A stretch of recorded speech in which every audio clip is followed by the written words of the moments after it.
Hello dear children, let's solve the last question of exercise number 10.4.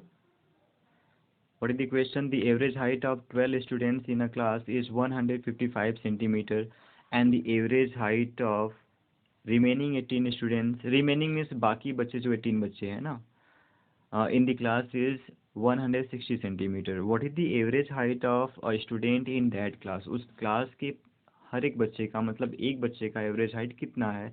That is the question. Let's solve it on the next page. Okay, the average height of 12 students are given what 155 centimeter and the average height of 18 students are given what 160 centimeter. अब हमको पता क्या करना है, एक बच्चे का average height कितना होगा उस क्लास का, that we need to get. तो जस्ट मल्टीप्लाई 150 विथ 12. क्यों करेंगे मल्टीप्लाई? क्योंकि जो एवरेज दिया होता है, जितने बच्चों का दिया है उतने बच्चों में अगर हम मल्टीप्लाई कर देंगे तो टोटल लेंथ, टोटल हाइट हमको पता चल जाएगा उस पूरे उस क्लास का, मतलब 12 बच्चों का पूरा हाइट हमको पता चल जाएगा कितना है. ठीक है. सिमिलरली अगर 160 को हम मल्टीप्लाई करेंगे 18 से तो विल गेट 18 स्टूडेंट का टोटल हाइट कितना है. ठीक है. Just multiply them.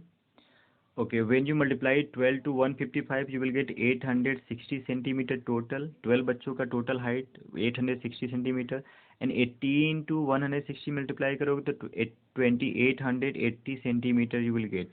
ठीक है. Just add them and add them. ठीक है. जो total बच्चे पूरे क्लास में कितने हैं? 12 plus 18. 12 plus 18 मतलब टोटल कितने बच्चे हैं? 30 students are there and total 30 student का टोटल हाइट कितना है?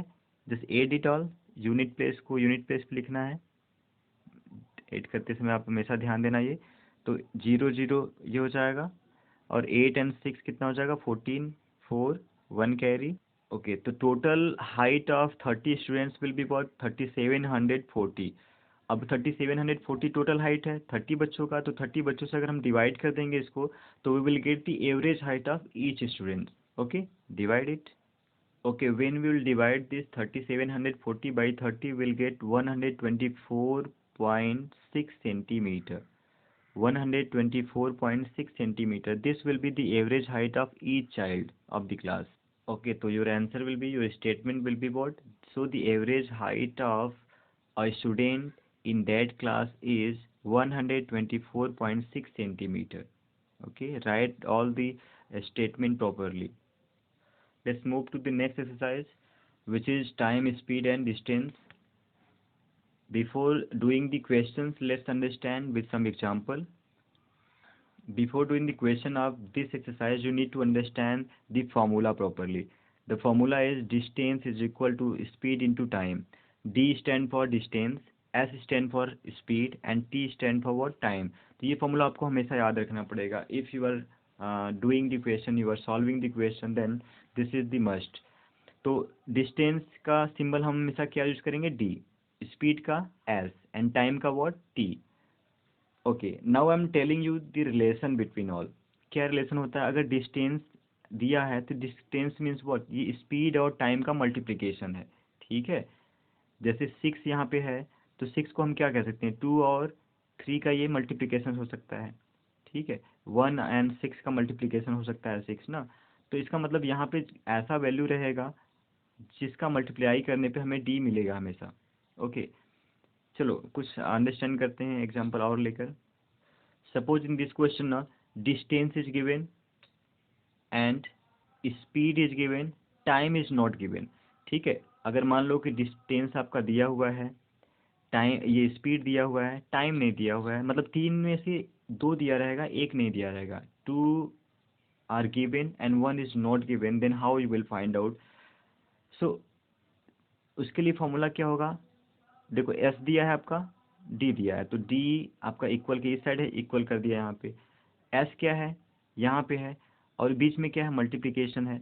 तो एस के और टी के बीच में जब मल्टीप्लिकेशन होता है या कोई वेरिएबल होता है उसके बीच में मल्टीप्लिकेशन होता है, जैसे 3x का हमने एग्जांपल दिया था ना, इजिकल टू अगर 6 है तो 6 है अगर, तो x के साथ जो नंबर है ये क्या करने जाएगा? लेफ्ट साइड में 6 को डिवाइड करने जाता है. ये आपको पता है ना.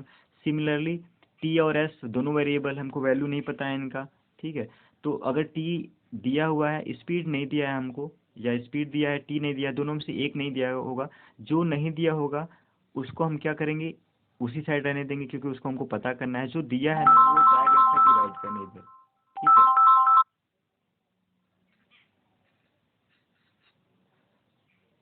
ठीक है, अंडरस्टूड। तो इफ स्पीड और टाइम में से जो दिया रहेगा उसको क्या करेंगे हम दूसरे साइड डिवाइड करने के लिए सेंड कर देंगे। ठीक है, मतलब टी अगर नहीं दिया तो t will be equal to distance upon speed. चलो एक एग्जांपल समझते हैं और लेकर। Okay, see in this example ना, डिस्टेंस इज गिवन 4 सेंटीमीटर या 4 किलोमीटर, और स्पीड आपका क्या दिया है, कुछ भी नहीं दिया, स्पीड आपसे पूछ रहा है, and time is given what 2 hour suppose. तो अगर हमको स्पीड पता करना तो हम क्या लिखेंगे, speed is equal to distance क्या है, 4 है, तो डिस्टेंस को डिस्टेंस के प्लेस पे लिख दिया हमने, या पहले डिस्टेंस ही लिख देते हैं, डिस्टेंस लिख दिया।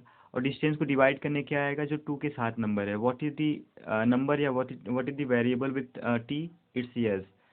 ठीक है, और हमें पता क्या करना है, सॉरी टी है ना, यहाँ पे टी लिख दो आप, टी, टी तो दिया है 2 यहाँ पे किलोमीटर, तो या 2 आवर्स, तो हम 2 को यहाँ पे लेके आएंगे। अब इसके प्लेस पे वैल्यू लिख दो, देखो एस इज इक्वल टू क्या, डिस्टेंस का वैल्यू क्या है 4 है, तो in the place of D just right 4। और टी का वैल्यू क्या है, टी के प्लेस पे क्या लिखोगे आप, 2 लिखोगे।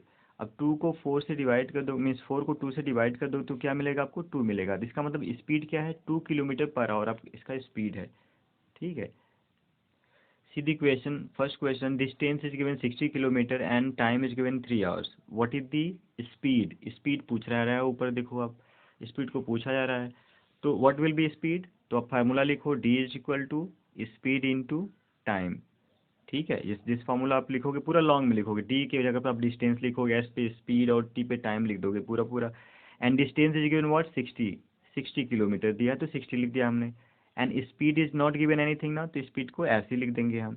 टी इज गिवन व्हाट 3, तो टी के प्लेस पे हम 3 लिख दिए। ओके, नाउ एस को पता करना है स्पीड, तो स्पीड इज इक्वल टू, ठीक, स्पीड के साथ क्या नंबर है, जो वेरिएबल के साथ नंबर होता है वो नंबर डिवाइड करने जाता है लेफ्ट साइड में, अपोजिट साइड में। तो अपोजिट साइड में है क्या 60, और 60 को डिवाइड करने कौन आएगा, ये 3 आएगा डिवाइड करने, इसको आएगा ना, वेरिएबल में आपने किया था ये, तो 3 will come to divide here.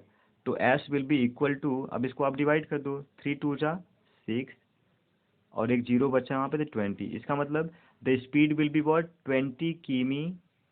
देखो आवर में अगर टाइम दिया है तो आपका स्पीड क्या आएगा किमी में, तो 20 किमी पर आवर, 20 किमी per hour will be your speed.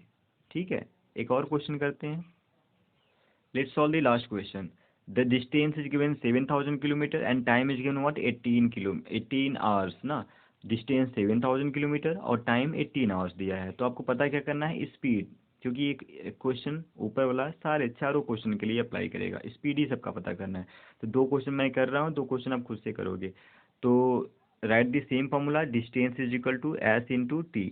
आप एस और टी को आगे पीछे कर सकते हो, the order can be change ना, वैल्यू चेंज नहीं होगा इसका। ठीक है, okay, so distance is given what 7000 kilometre, speed is given what nothing, तो स्पीड को मैंने एस को ऐसे ही रहने दिया, टाइम इज गिवन व्हाट 18। तो सेम रूल, एस आपको पता करना, तो speed is equal to s stand for speed ना, तो स्पीड इज इक्वल टू 7000, इस साइड है तो 7000 यहीं रहेगा, ये 18 आएगा इसको डिवाइड करने, डिवाइड बाई व्हाट 18, तो 7000 को आप 18 से डिवाइड कर दो, जो आंसर आएगा that will be your speed. Okay, after dividing by 18, you will get 388.8 किमी पर आवर, किमी पर आवर। ध्यान देना आप कि जब भी कभी स्पीड ये पूछ रहा है, आप टाइम दिया हुआ है आवर में और डिस्टेंस दिया है किलोमीटर में, तो your speed will come in kilometre per hour, remember it always. I hope you can solve the question, remaining question of first question, first exercise, and come to the second one, find the time. अब यहाँ पे time पूछ रहा है, देखो यहाँ पे speed पूछ रहा था, अब दूसरे वाले क्वेश्चन में आपसे टाइम पूछा जा रहा है। ठीक है, it's very easy, similar to this. Okay, in second question, what is given? Distance is given 500 kilometer, speed is given 80 kilometer per hour, and time is asking. So we have written the formula, D is equal to S into T. D के value पे उसका place क्या, उसके place पे D के उसका value क्या दिया हुआ है 500, तो we have written 500 here. And in the place of S, what is given 80 kilometer per hour, तो 80 we have written. T is not given, तो T we have written as it is. तो T हमको पता करना, तो T is equal to 500 को divide करने what will come, the number which is with T, जो टी के साथ नंबर है। देखो उस टाइम जो एस के साथ नंबर होता था तो टी जाता था डिवाइड करने, अभी टी के साथ नंबर 80 दिया हुआ है, जो वैल्यू दिया है वही वैल्यू आएगा डिवाइड करने। तो 500 is here this side, it will be remain at same place. Now 80 will come to divide, तो 80 को इधर लाओ, 10 से 10 you will cut, and then after t will be equal to 8 6 जा 48 एंड 2 बचेगा आपका, तो 8 पॉइंट यहाँ पे लगाओगे आप, 8 2 जा डिवाइड कर दो इस, तो after dividing you will get what 6.25, this will be in hour, 6.25 hour is the time, okay, 6.25 hour is the time.